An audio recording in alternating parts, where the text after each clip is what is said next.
तर नमस्कार मंडळी, सगळ्यांना आवडणारी अशी चटपटीत चिंचगुळाची चटणी करूया। तेही करायला अतिशय सोपी, खायला मस्त चटपटीत। त्यासाठी लागणार आहे 1 वाटी चिंच, जे की मी पाण्यात 10 मिनिटं भिजत घातली होती। त्यासोबत अर्धा किलोचे थोडं इथं कमी गूळ घातले। चिंच पाण्यात भिजत नाही घातली तरी पण चालतं, कारण कुकरमध्ये ते पटकन गाळ होते। पुन्हा 1 वाटी पाणी घालून घ्यायचे, म्हणजे जवळपास 2 वाटी इथं पाणी घातलंय। 1 चमचा काळं मीठ घ्यायचे, 2 चमचे लाल तिखट, 1 चमचा काश्मीरी लाल तिखट घ्यायचे। सहज ही चटणी तुम्ही महिना 2 महिने स्टोअर करून फ्रीजमध्ये ठेवू शकतात।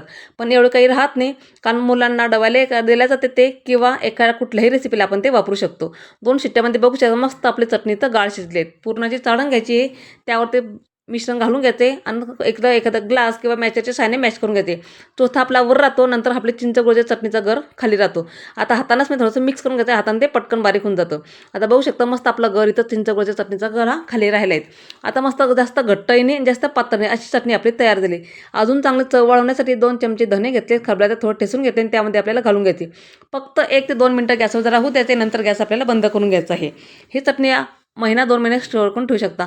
तर आजचा व्हिडिओ तुम्हाला माझा कसा वाटला मला तर नक्की कमेंट करून सांगा। व्हिडिओ आवडला असेल तर 1 लाईक नक्की करा। तोपर्यंत बाय बाय।